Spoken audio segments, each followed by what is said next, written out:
Castilla, 1519. Juan Bravo y María Coronel celebraron su boda en el pueblo de Bernardos, en la provincia de Segovia. Fue una fiesta como tantas, familia, amigos, gente que se conocía de toda la vida, compartiendo mesa, sin imaginar que poco después muchos de ellos acabarían en situaciones muy diferentes. Algunos acabarían implicados en la revuelta comunera, otros intentando quedarse al margen, otros buscando el favor del rey para protegerse. Nadie lo sabía en el día de la celebración de la boda, pero aquella boda reunía a un grupo que pronto estaría no solo dividido, sino enfrentado y sujeto además a graves consecuencias.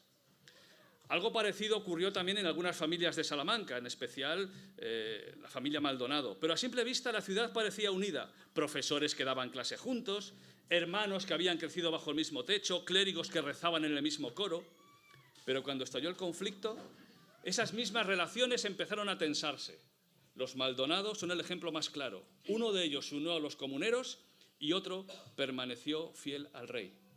Y lo mismo pasó en la universidad, en el cabildo y en familias que llevaban generaciones conviviendo en las ciudades. Lo llamativo es que la división no llegó de golpe. Empezó en conversaciones cotidianas. ¿Qué hacer con los impuestos? Si la ciudad debía plantarse o no en la situación, si era prudente apoyar la revuelta. Opiniones diversas que poco a poco fueron separando a personas que hasta entonces habían compartido mesa, trabajo o apellido. Pero estas historias siguen ocurriendo vez tras vez, generación por generación, no solamente en la sociedad, sino incluso a veces en las propias iglesias, sin llegar a una guerra de las comunidades de Castilla. Pero diferencias que destruyen a una comunidad, gentes que comparten mesa, que comparten comunión y que acaban enfrentándose, separándose de maneras a menudo irreconciliables. Diferencias que destruyen a una comunidad, episodios de la historia trágica del cristianismo, podríamos decir, pero que empezaron muy pronto, empezaron ya desde el principio. Y ya, incluso en las cartas del Nuevo Testamento, nos encontramos con esa preocupación del Señor, con esa preocupación de los evangelistas, de los apóstoles. En Romanos 14, que es el texto que tenemos hoy para considerar, vemos precisamente la expresión de esa preocupación de Pablo, de ser capaces de que en las iglesias sepamos aprender a convivir con la diferencia. Y dice así, el texto de Romanos 14. Buenos días, bienvenidos a todos. Perdonad esta introducción abrupta, pero quería poneros en la historia. Recibid al débil en la fe, pero no para contender sobre opiniones, o no para entrar en discusiones, que dicen otras traducciones. Uno cree que se ha de comer de todo, otro que es débil solo come legumbres. El que come de todo no menosprecia al que no come, y el que no come no juzgue al que come, porque Dios lo ha recibido. ¿Tú quién eres que juzgas al criado ajeno? Para su propio Señor está en pie o cae, pero estará firme, porque poderoso es el Señor para hacerlo estar firme. Uno hace diferencia entre día y día, mientras que otro juzga iguales todos los días. Cada uno esté plenamente convencido de lo que piensa. El que distingue un día de otro, lo hace para el Señor. Y el que no distingue el día, para el Señor no lo hace. El que come, para el Señor come porque da gracias a Dios. Y el que no come, para el Señor no come y también da gracias a Dios. Ninguno de nosotros vive para sí y ninguno muere para sí. Si vivimos, para el Señor vivimos, y si morimos, para el Señor morimos. Así pues, sea que vivamos o que muramos, del Señor somos. Cristo para esto murió, resucitó y volvió a vivir, para ser Señor así de los muertos como de los que viven. Tú, pues, ¿por qué juzgas a tu hermano? O tú también. ¿Por qué menosprecias a tu hermano? Porque todos compareceremos ante el tribunal de Cristo. Pues escrito está: vivo yo, dice el Señor, que ante mí se doblará toda rodilla y toda lengua confesará a Dios. De manera que cada uno de nosotros dará cuenta a Dios de sí. Señor, gracias por este nuevo día en el que podemos unirnos como iglesia reunirnos para adorarte, para alabarte, para abrir tu palabra. Gracias por lo que nos traes en esta mañana, lo que nos pones delante en tu palabra para aprender a convivir con la diferencia dentro de la Iglesia y saber mostrar así que tú eres el Señor de todos y qué es lo que realmente importa en la relación unos con otros dentro de la Iglesia.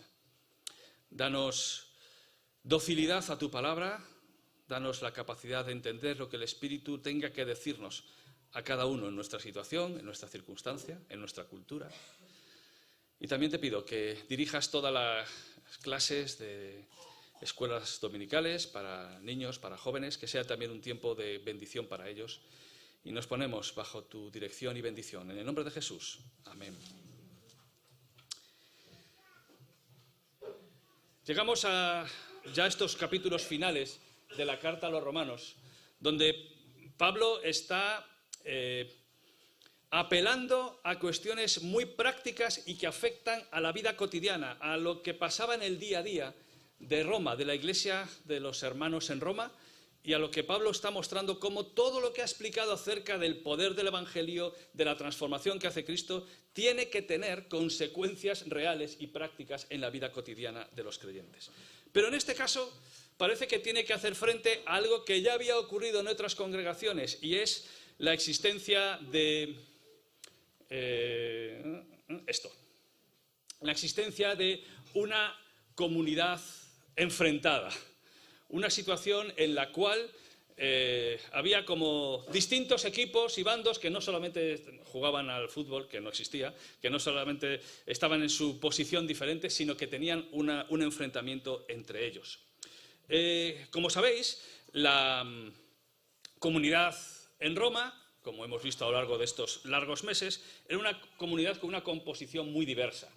Sus integrantes eran de procedencia judía, podían ser conversos, prosélitos de judíos que luego se convierten al cristianismo, eran gentiles, es decir, ciudadanos del mundo romano, algunos ciudadanos como tal, con todos los derechos de ciudadanía de Roma, otros personas que no tenían esos derechos pero vivían en Roma, había gente de las clases altas y había gente, incluso esclavos, que formaban parte de la composición de la iglesia. Es decir, teníamos de todo, ricos, pobres, clases altas, clases bajas, personas de un trasfondo absolutamente pagano, personas de un trasfondo piadoso y fiel a la ley de Moisés, en fin, todo un cóctel de culturas, de tradiciones, de costumbres que había en la iglesia. Personas recién convertidas que estaban dando sus primeros pasos y personas que ya llevaban años en la fe y por lo tanto tenían ya una mayor madurez que otros. Roma era como una especie de microcosmos. Roma era una ciudad cosmopolita y parece que la iglesia cristiana en Roma reflejaba también esa amplia diversidad que existía en la sociedad. Y como en toda sociedad multicultural existían sus tensiones, algunas latentes, otras evidentes, en las relaciones de estas comunidades y en las relaciones también dentro de la iglesia. Incluso había sus tensiones teológicas y Pablo dedicó buena parte de la carta a aclarar esas dudas teológicas doctrinales que podían tener. Y la iglesia estaba haciendo algo bien, estaban integrando a todo tipo de personas en la vida de la iglesia. Eso es el reino de Dios, eso es como tiene que ser la iglesia. Sin embargo, aquí Pablo tiene que advertirles, sí, aceptadlos a todos, pero ojo cómo lo estáis haciendo. Y aquí la advertencia de Pablo nos dice, aceptad a todos, pero no para contender sobre opiniones.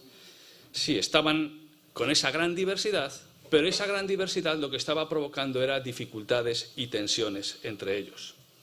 Dice un refrán, un dicho proverbial entre la comunidad judía, que donde hay dos judíos hay tres opiniones. Pues si son evangélicos, dos evangélicos, cuatro opiniones, por lo menos, ¿no? Esa capacidad de tener distintas ideas y a veces de defender una cosa y lo contrario, si el otro no está de acuerdo, si está de acuerdo contigo. Bueno, permitidme la broma, pero esa idea de que a veces tenemos una gran capacidad para diferir, y no siempre amistosamente, en multitud de cuestiones. Y aquí Pablo lo que dice es que están discutiendo sobre distintos temas. Y además, la expresión que está utilizando Pablo no está hablando de diferencias doctrinales. Fijaros la palabra, contender, discutir. ¿Sobre qué cosa? Leedlo. Opiniones. Y eso es un punto importante de este párrafo. Pablo no está diciendo que da igual lo que creas y que cada uno puede tener su doctrina. Pablo está hablando de ese enorme ámbito de temas que podemos calificar temas dudosos, temas en los cuales legítimamente los cristianos podemos tener diferentes opiniones los unos de los otros. No es doctrina fundamental, no es discutir sobre los mandamientos claros, no es entrar en cuestiones de consentir inmoralidad que la Biblia denuncia. Pablo no está hablando de eso, ha hablado de eso en otros lugares. Aquí está hablando de todos esos problemas cotidianos en decisiones que hay que tomar de cosas que se hacen en la vida de la Iglesia, en la vida de las comunidades. Y aquí, por lo que hemos leído, tenían dos ámbitos de problemas, teníamos dos campos de juego. Uno tenía que ver con la dieta, con la alimentación, y otro tenía que ver con el valor que se le daban a los días santos, a los días especiales, a los distintos tipos de festividades. Así que por esos motivos, y probablemente otros, pero por esos motivos nos dice Pablo que están teniendo sus conflictos entre ellos y están discutiendo acerca de cuál es la mejor forma, opinión de hacer las cosas. Y Pablo aquí está señalando dos tipos de personas o dos actitudes, y ambas son reprochables. A ambas les dice, mirad, así no se hacen las cosas. Uno cree que ha de comer de todo, otro que es débil come legumbres, el que come de todo no menosprecie y el que no come no juzgue. ¿Os dais cuenta de las dos palabras que utiliza aquí? Unos estaban haciendo de menos, menospreciando, y otros estaban juzgando. Aquellos que no tenían problema en lo que se podía hacer, hacían de menos al que tenía sus problemas de conciencia al hacer determinadas cosas. Lo ridiculizaban o no lo tenían en cuenta, decía, mira, este pobrecito, esta idea de creerse superior porque yo he alcanzado una madurez, un nivel, y este pobrecito, mira con qué cosas tiene que estar luchando. Pero por otro lado, había un sector que lo que hacía era juzgar al hermano por las cosas que hacía. Y entonces estaban valorando su espiritualidad por su dieta. Y al verle hacer determinadas cosas, decían, mira, este que se cree que es de los maduros de la Iglesia, y fíjate qué comportamiento tiene. Y lo estaban juzgando, lo estaban valorando negativamente. Criticaban su espiritualidad al observar las cosas que hacía en la vida cotidiana. Así que los hermanos en Roma tenían tensiones por este tipo de cosas. Y unos eran tendentes a poner muchas normas y otros eran tendentes a dejar de lado a aquel que estaba tan insistente en las normas. Y eso estaba creando tensiones fuertes dentro de la Iglesia. Vivían en una tensión cotidiana en relación con, particularmente, las comidas. Y claro, aquí cuando uno lee esto, dice que uno se quejaba de que come de todo. Bueno, pero si las madres estarían encantadas de eso, ¿no? ¿Qué madre no quiere que sus hijos coman de todo? Eso nos lo insisten desde pequeñitos. Y otro sector que dice, no, por favor, aquí todos tenemos que ser vegetarianos. Ese es el problema. ¿Qué problema creéis que había en esta congregación con el tema de la comida? ¿Tenéis alguna vez os ha preocupado saber cuál era el problema de esta gente con la comida? Unos eran vegetarianos, los otros estaban en contra del McDonald's y el... ¿Qué pensáis? El cerdo, podía estar el cerdo por el medio, ¿verdad? El que fuese un alimento que los judíos no habían comido durante generaciones y ahora veían a sus hermanos tomarse... No sé si ya había prosciutto, había jamón, pero... No habían, ¿verdad? Lo sacrificado a los ídolos podía ser otro de los problemas que tenían. Podemos ver el problema judaico, el problema judío, de aquellos alimentos que habían estado prohibidos por generaciones, o el problema de que vienes de un contexto donde lo habitual era sacrificar a los ídolos. Si recordáis, en el libro de los Hechos eso ya se había afrontado. ¿Os acordáis el problema de Pedro cuando iba a ir a casa de Cornelio? Y cómo el Señor le mostraba un menú inaceptable para un judío y tuvo que hacerle ver que el Señor ya había hecho puros todos los alimentos, ya se había acabado esa limitación. Pero luego unos capítulos después, del 10 nos vamos al 15 de Hechos, nos encontramos el problema que tenía la iglesia primitiva. Es que para ellos era un problema, pero muy serio, porque les costaba entender que ahora ya se podía comer de todo. Y entonces, en ese el que llamamos primer concilio de Jerusalén, recordáis que se llega al acuerdo de no obligar a la circuncisión, de que no hay que cumplir la ley de Moisés para salvarse, pero se pide que haya un cierto respeto a algunas de esas costumbres para no escandalizar, ¿no? Así que vemos que esa es una tensión que ocurre en la vida de la iglesia primitiva y que se está buscando cómo resolverlo. Cuando Pablo escribe a los corintios, lo podéis ver en 1 Corintios 8, del 7 al 9, no vamos ahora a entrar en todos los versículos, les aclara que un ídolo no es nada y que lo sacrificado a los ídolos pues no tiene la carne no está impura porque hayan hecho ese acto. Y aquí sí tenemos que hablar un poco de las costumbres que tenían los habitantes del imperio, que tenían nuestros hermanos antes de convertirse. Porque parte del culto que se celebraba en los templos paganos consistía en llevar animales, hacer sacrificios de animales, y esa carne, imaginaros, cientos, miles de personas llevando animales para ser sacrificados. Eso produce cantidades ingentes de carne. ¿Qué se hace con esa carne? Pues venderla en las carnicerías, y normalmente un poco más barata.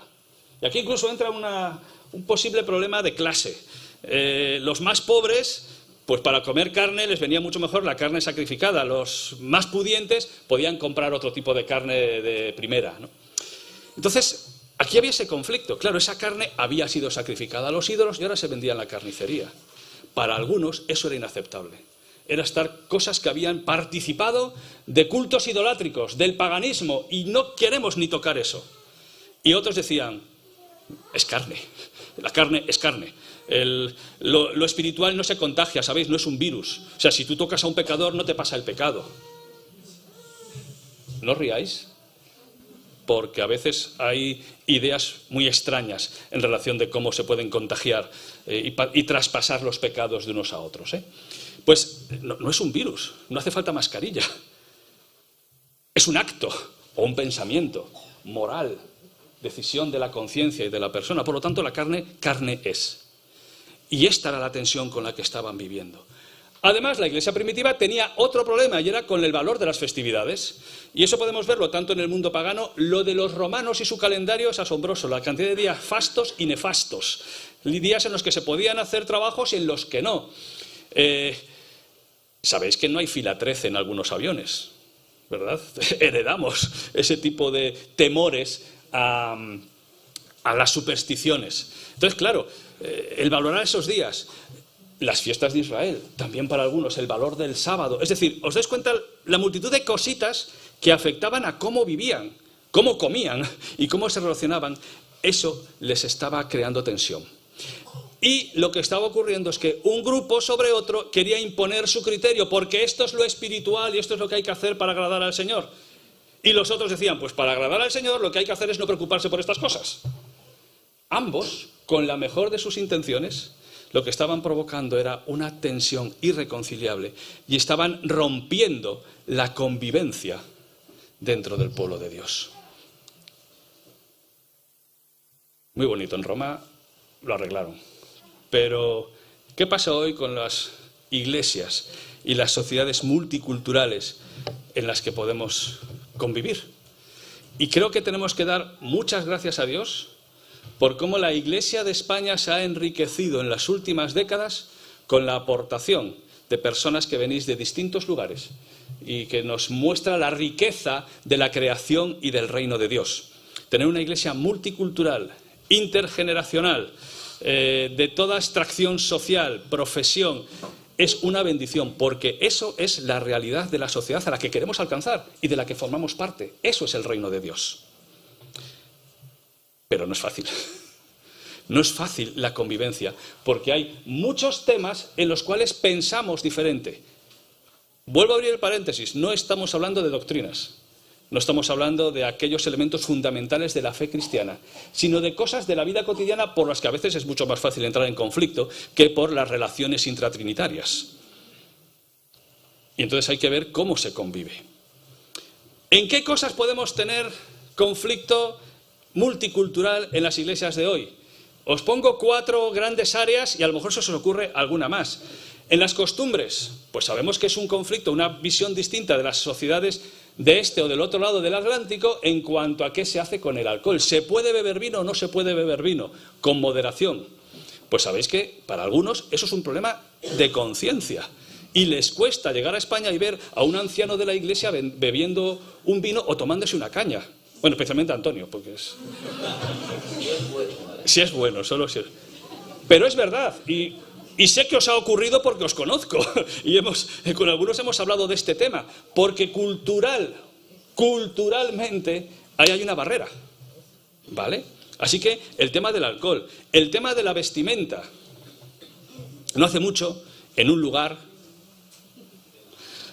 de la península, de cuyo nombre no quiero acordarme, pues una pareja entró en la iglesia y lo primero que le preguntó a una de las personas es que le sorprendió el tamaño, el largo de falda que llevaban las hermanas. Y luego cuando se siguió la conversación, se supo que esa pareja no estaban casados. O sea, eso no les importaba, pero el largo de la falda sí. ¿Os dais cuenta?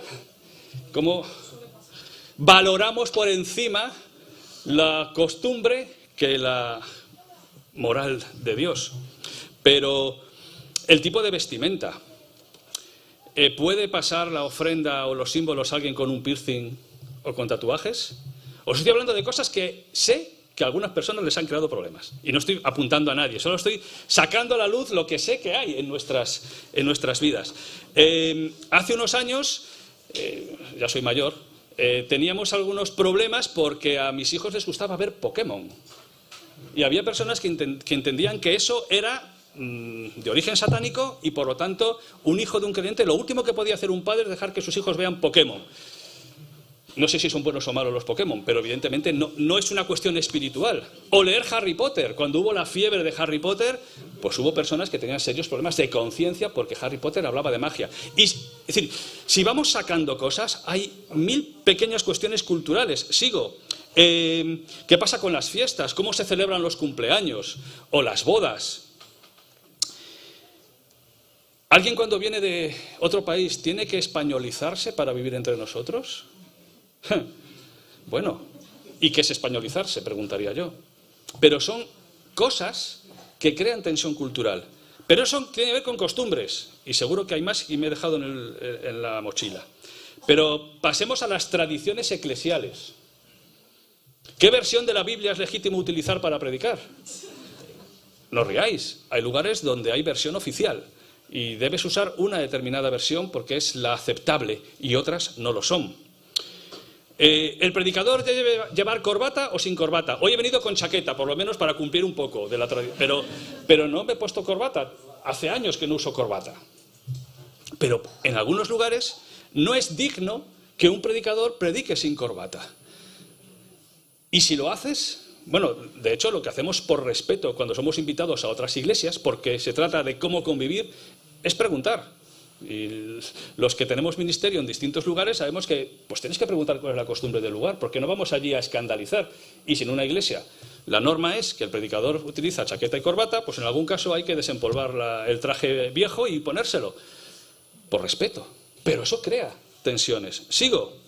El tipo de ropa con la que se puede acceder a la iglesia. Ropa de domingo, se puede venir en bermudas, y yo no hablo de cosas escandalosas, sino simplemente de aspectos, apariencias. Sigo. ¿Qué estilo musical es aceptable? ¿Qué instrumento es más santo que otro? ¿Cuál es el modelo de culto que tiene que hacerse para ser fieles? ¿Qué tipo de pan vale de molde, de corteza, trozo entero, trozo cortado? No riáis, que estos son tensiones de verdad, ¿eh? ¿Tipo de vino? ¿Es aceptable mosto o tiene que estar fermentado? ¿Qué pasa con el orden de las reuniones? ¿Cuál es el orden en el cual debe seguir un culto? ¿Y qué pasa? ¿Cuál es el nivel de ruido de niños aceptable en una reunión?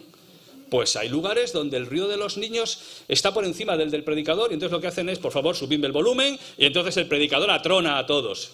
Pero los niños que no dejen de hacer ruido. Y otros lugares donde preferimos que no haya que atronar con el volumen del predicador y haya un ruido aceptable. ¿Para quién? Difícil, ¿verdad? Pero eso afecta a la convivencia. ¿Y qué pasa con la puntualidad? ¿Es un problema espiritual o es una cuestión de costumbres también? Que, pues sé que hay lugares donde cuando quedas a las 7, si llegas a las 7 eres un maleducado. Porque ¿qué haces viniendo tan pronto? ¿Me lo estoy inventando o es verdad? Y lugares donde si quedas a las 7, pues mira, si vienes un poquito antes mejor. Y así ya estás preparado para cuando llegue. Diferencias culturales, pero ¿cuánto conflicto pueden llegar a crear en la vida de una iglesia? Y fijaros lo que dice aquí Pablo. Sé que he cogido otros ejemplos que no vienen aquí, pero estamos hablando de cuestiones culturales. ¿Tú quién eres que juzgas al criado ajeno? ¿Por qué juzgas el comportamiento cultural, la costumbre de tu hermano? No podemos convertir las diferencias en descalificaciones del hermano. Y eso es lo que Pablo quiere dejar claro aquí a nuestros hermanos en Roma.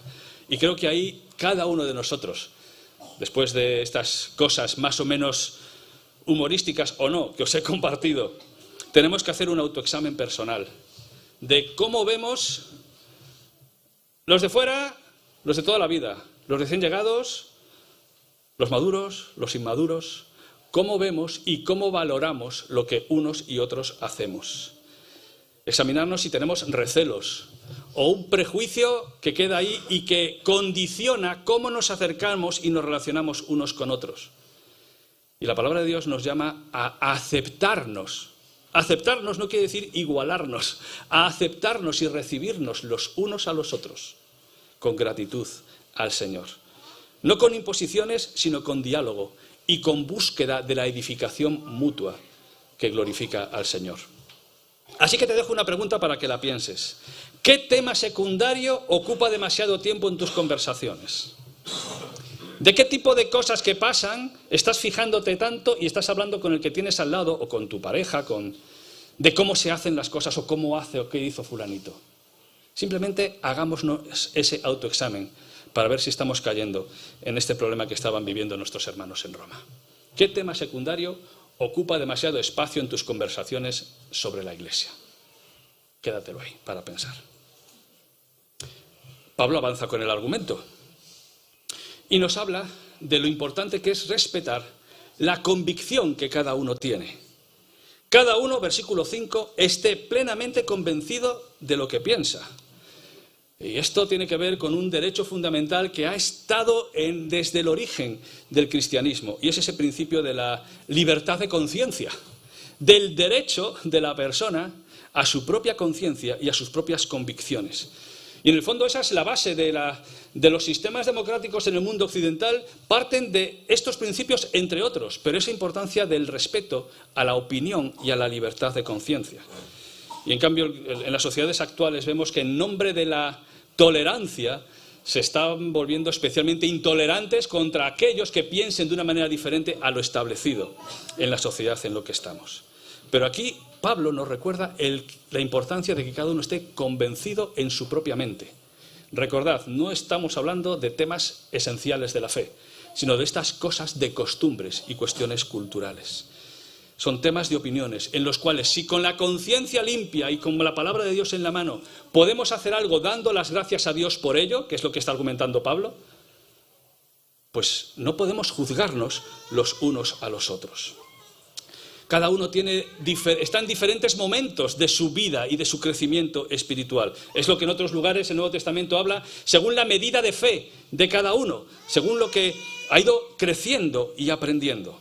Y no quiero adelantarme a lo que hable el hermano del próximo domingo, pero en la segunda parte del versículo 14 va precisamente a hablar de la importancia de respetar y no hacer caer y no escandalizar al hermano.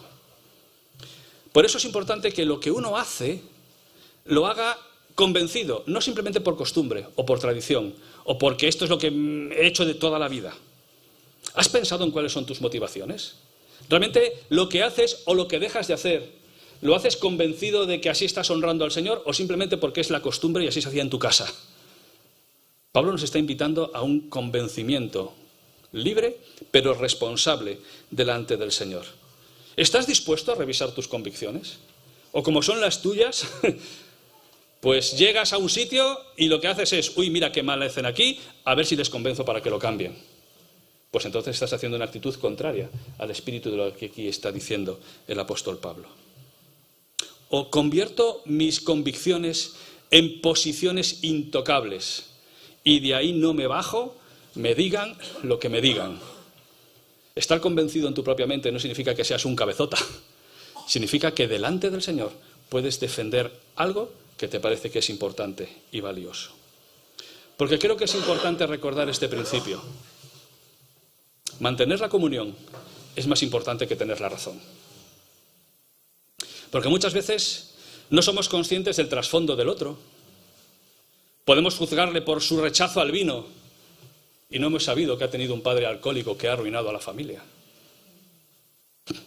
A que cambia mucho la cosa. Por lo tanto, ojo con cómo juzgamos a cómo el otro actúa. Es mejor tener comunión que tener la razón. Y ojo, Pablo, él mismo va a decir que hay cosas que no tienen importancia y las va a corregir. Y cuando son cosas importantes, Pablo las corrige. Pero aquí Pablo no está hablando de errores doctrinales. A Pablo le importa más el lograr la paz y la buena relación dentro de la iglesia que darle la razón a uno o al otro. Aunque él sabe quién tenía la razón, porque lo va a decir más abajo. Él reconoce que ningún alimento es impuro. Pero eso no era lo importante en ese momento. Probablemente a la persona habrá que ayudarle a descubrir, a aprender, a crecer. Pero antes de eso hay que aceptar, hay que recibir, hay que aprender a convivir. Pablo no corrige al débil en ese momento porque todo tiene un proceso, sino que le da margen porque es importante ese acercamiento pastoral. Y ojo, no es relativismo, es sensibilidad y respeto a la necesidad y a la situación del otro. Reconocer los diferentes orígenes, historias y necesidades. Y saber que Dios está haciendo la obra en cada uno de nosotros. Así que Pablo nos está dando ahí esos principios que nos ayudan a dejar de mirar al otro diciendo, uy, qué rarito es. Y estar dispuesto a mirar a ese mirando, uy, qué hermano mío es. Porque el cambio de perspectiva que nos propone Pablo es fundamental. Nos recuerda que lo que tenemos es que pensar no tanto en nosotros mismos como en la comunidad a la que pertenecemos. Dice el versículo 7, ninguno de nosotros vive y ninguno de nosotros muere para sí. Si vivimos, para el Señor vivimos. Si morimos, para el Señor morimos. ¿Os acordáis del coro, verdad? Esta es una de esas canciones que tenemos y que es así muy melancólica, ¿no? Y aquí está hablando de las dificultades reales de la vida. Sea que vivamos o que muramos, del Señor somos. Y es recordar esa pertenencia que formamos y que debe ser inseparable, que no podemos hacer algo que rompa esa comunión que existe entre nosotros. Es una renuncia al individualismo, es cambiar la perspectiva, dejar de mirar lo que tengo alrededor para empezar a mirar a aquel que nos une a todos los que estamos juntos. Fijaros que aquí pasa de hablar del uno al otro y fijaros qué palabra utiliza, habla de nosotros. Ya no es cuestión de uno y otro, es cuestión de que nosotros, todos, formamos un cuerpo. Hay un principio superior. Ninguno busque su propio bien, sino el del otro. Y eso debería presidir nuestras relaciones. Y eso debería implicar todos los aspectos de nuestra vida. Y además Pablo nos dice que esto tiene una fuerte implicación teológica. Fijaros que aquí entonces empieza a hablar de que Cristo para esto murió y resucitó y volvió a vivir. Es decir, la esencia de la obra de redención que ha hecho Cristo es para formar un pueblo donde no estemos apuntándonos los unos a los otros, sino apuntando al nosotros para proclamar la salvación que hay en Cristo Jesús. ¿Os dais cuenta del cambio de perspectiva? Mira a Jesús, recuerda por qué formas parte de una iglesia, para poder glorificar al Señor como se merece.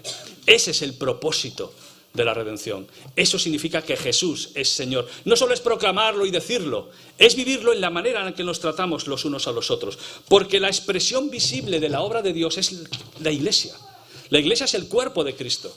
La presencia de Cristo en la tierra se ve en cómo su pueblo se mueve, actúa y se relaciona. Y ahora nosotros todos tenemos una nueva identidad compartida en Cristo. Una unidad que no implica uniformidad, pero que sí implica la aceptación.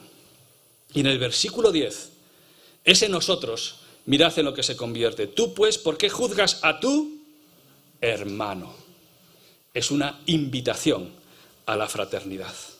La gestión de nuestras relaciones fraternales evidencia la autenticidad de nuestro sometimiento al Señor.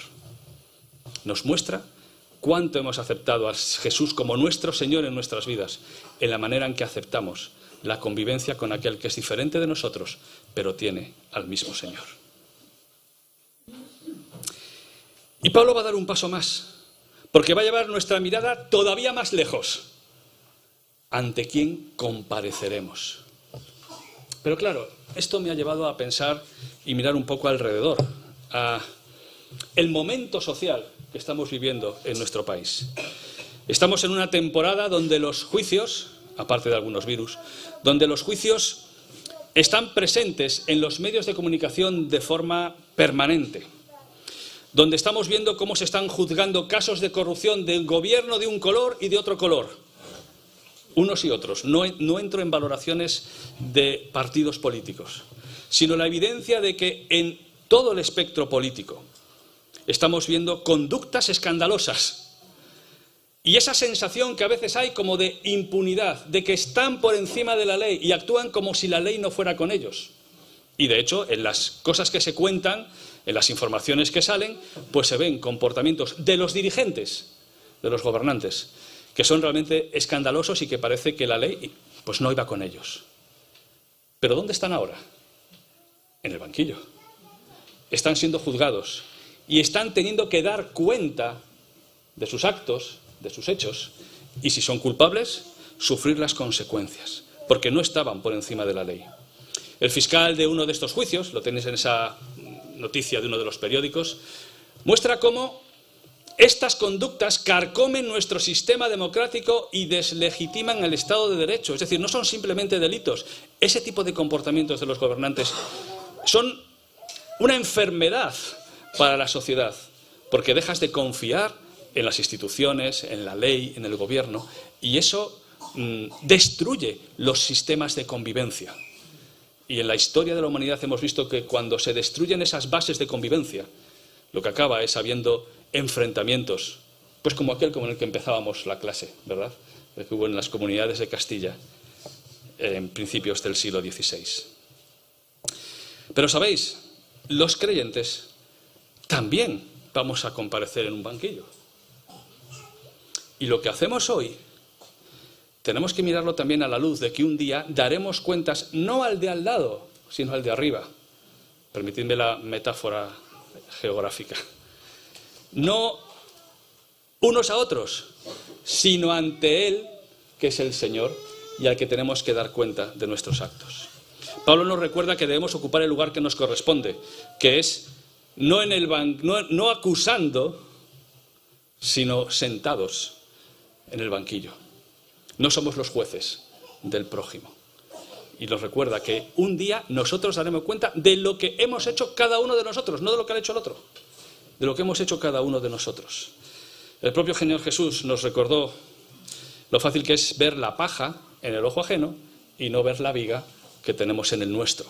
Y cómo eso nos recuerda el peligro de estar juzgando los unos a los otros. Y aquí entramos en un tema que sería un tema para una clase completa, lo que es el juicio de Dios o los juicios de Dios, porque aquí hay también diversidad de opiniones en el mundo cristiano acerca de cuántos juicios hay, si hay diferencia entre el tribunal de Dios y el tribunal de Cristo, cuándo se producen, si hay solo un juicio final, si hay un juicio aparte de creyentes, si hay un juicio inmediato después de morir, porque todo eso son enseñanzas o textos que hay en la Biblia. No voy a entrar en eso. Puede ser un tema interesante, pero creo que no es el tema de hoy, ni Pablo está entrando en detalle. Simplemente nos dice, recordad que los creyentes también seremos juzgados, no para condenación, lo sabemos, no hay condenación para los que estamos en Cristo Jesús. Pero Dios va a valorar nuestra vida. Va a juzgar cómo ha sido nuestra vida como creyentes. Lo que hemos hecho en el cuerpo, haya sido bueno o malo, nos dice el apóstol Pablo. También hay textos que nos hablan de las recompensas que Dios da a aquellos que le han servido fielmente. Los detalles podemos diferir en ellos, ¿vale?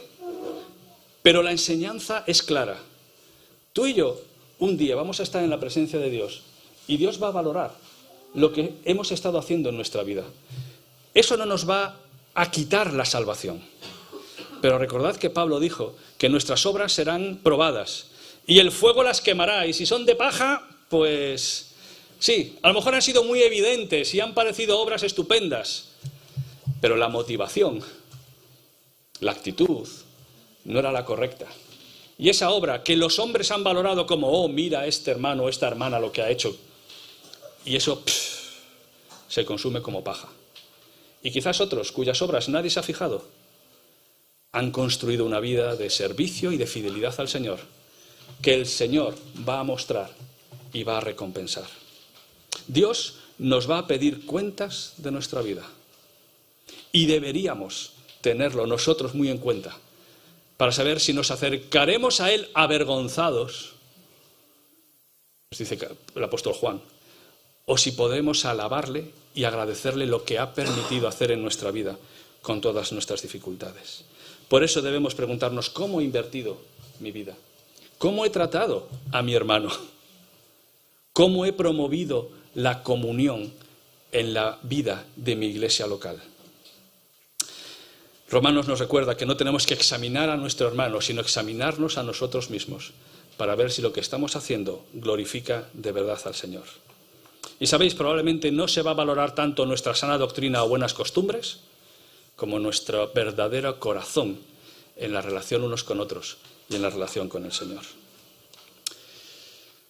La comunión que tenemos en Cristo no significa una uniformidad fraternal, sino la aceptación de la diferencia y de la libertad del hermano.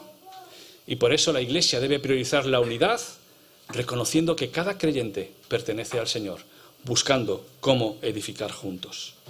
La diferencia es una oportunidad de mostrar la realidad de que se pueden convivir personas distintas en el reino de Dios. Y somos testigos de esa realidad. Y cuanto más plural sea nuestra Iglesia, mayor oportunidad tenemos de ser testimonio a la sociedad que nos rodea de que sí es posible la convivencia de seres humanos regenerados por el Espíritu de Dios, mostrando que Dios crea una familia procedente de todas las naciones de la tierra. Por eso tenemos que preguntarnos, ¿estoy siendo ejemplo de aceptación y edificación? ¿Estoy condicionando la comunión con mi hermano a que piense, haga las cosas exactamente como yo? No conviertas las preferencias personales en absolutos. Recuerda que tenemos el mismo Señor y protege por encima de todo, en este tipo de temas, la comunión por encima de tener razón. Quiero terminar con una historia. En el año 1891, una iglesia en Haworth, Illinois, tenía un fuerte conflicto por la introducción del órgano, luego instrumento sagrado durante décadas en muchas iglesias, pero en ese momento era un conflicto la introducción del órgano. Y la tensión llegó a tal punto que no se sabe quién, pero alguien una noche entró en la iglesia, sacó el órgano y lo quemó en medio de la plaza. Claro, imaginaros el espectáculo público, ¿no?, del testimonio y la visión de una iglesia que tiene ese tipo de enfrentamientos entre ellos, escarnio y burla. Una iglesia sana es aquella en la que la pertenencia a Cristo pesa más que nuestras preferencias personales. Y ojalá el Señor nos ayude a ser ese tipo de iglesia donde juntos somos capaces de convivir y mostrar la reconciliación que solamente se puede dar en Cristo. Que así sea. 2, 3 minutos si queréis, alguna pregunta, comentario, observación, queja, intolerancia. Alimentaria, digo. Sí, Manuel. Algo que me hizo pensar cuando dijiste lo de que lo importante no es ganar la discusión o algo así, sino permanecer unidos. Lo llevé incluso al tema de parejas, o sea, de los matrimonios. O sea, no ganas nada ganando la discusión y estando molesto con tu pareja todo el día. Esa reflexión de eso. Ese es un buen tema para un retiro de matrimonios que podemos tener y que de hecho está programado para noviembre en la iglesia. Así que sí, cómo convivir con esas diferencias y costumbres e incluso cosas que para uno es muy importante, ¿no? En la familia, en la casa, pues sí, hay que aprender que la razón no lo es todo. Si has tenido la razón, pero has provocado una discusión irreconciliable, malo, aunque tengas la razón. José Alberto. Yo nací espiritualmente en México, en una iglesia, y aquí tenía la costumbre de no probar ni alcohol, ni cerveza, ni vino, ni nada.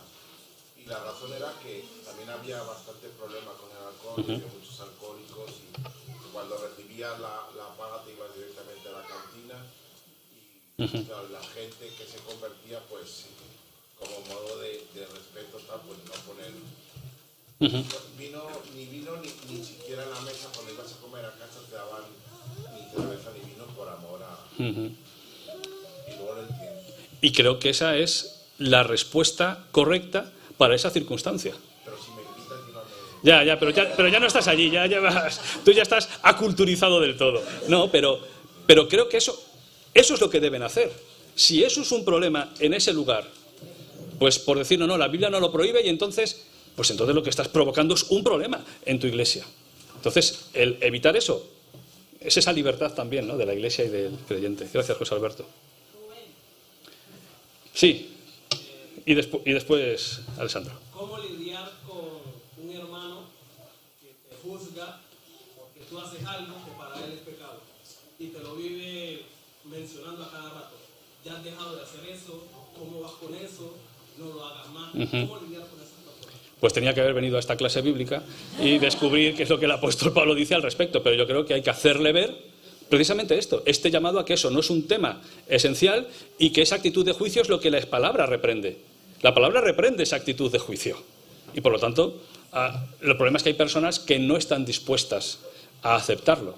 Y lidiar con esas personas, si las tienes cerca, pues es una lucha, es una de las pruebas que el Señor a veces nos pone en la vida, ¿no? Cómo convivir con personas con las que es muy difícil convivir.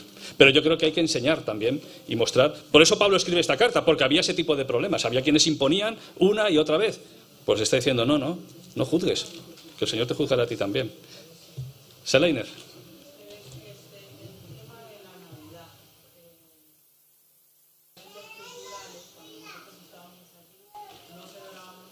Porque en la iglesia donde estábamos la Navidad era del diablo. Y luego cuando Sí. pues ya se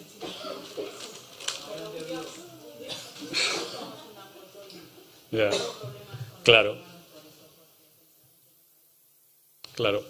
Y quizás pues hay que ayudar a ver que el que guarda el día hace bien y el que no lo guarda también, porque es un tema de conciencia. El problema es cuando conviertes un tema de conciencia en un tema de escandalizarte y juzgar al otro. Ese es el problema que Pablo está tocando aquí. Finalmente, Alessandro. ¿Cómo se distingue la doctrina, la opinión o la costumbre? Vale. La doctrina es aquellos principios claramente enseñados en la Escritura que tienen que ver con lo que es Dios, la salvación, en fin, lo que llamamos las doctrinas fundamentales que en la Biblia aparecen reveladas. En esas enseñanzas, no digo que tenemos que ser intransigentes, no sería la palabra, pero sí tenemos que ser firmes en defender el buen depósito que hemos recibido.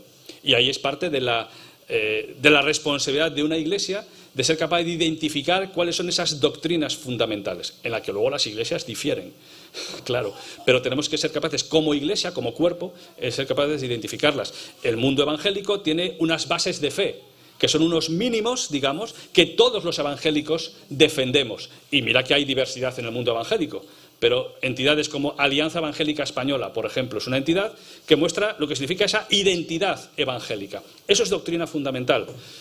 Lo que se aparte de ahí pueden ser temas doctrinales con diferencia de opinión.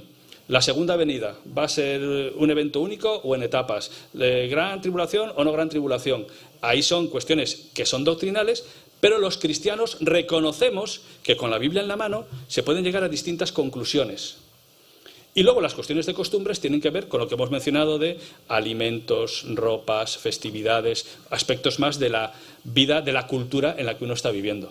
Discernir una de otra es también parte del desafío. Saber qué cosa es culturalmente relativa, porque si yo por cultura, pongo un ejemplo, entiendo que da igual casarse que no casarse, porque en mi cultura eso se daba así. Hay un principio superior.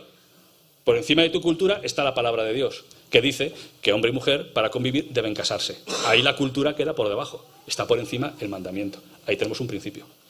¿Sí? Bueno, sé que daría para abrir este melón, era arriesgado, pero quería que tuviésemos también la oportunidad de conversar un poco. Pues nos despedimos con una oración y vamos a disfrutar de la convivencia de un buen café, que creo que nadie tiene problemas de conciencia por tomar café, ¿verdad? Y si lo tiene, hay zumo. Señor, muchas gracias. Muchas gracias porque tu palabra es viva y apela a la vida cotidiana. Perdónanos por las veces que convertimos cualquier tontería en motivo de conflicto entre nosotros. Ayúdanos a tener ese espíritu de aceptación mutua, reconciliación e incluso disfrute de la diferencia, porque eso también te agrada a ti. Pero también ayúdanos a ser firmes en lo que tú eres firme. Y Señor, queremos después unirnos en la celebración de la alabanza al Señor, que nos invita a doblar nuestra rodilla delante de Él y proclamar que es nuestro Señor de todos. En el nombre de Jesús. Amén. Que el Señor os bendiga.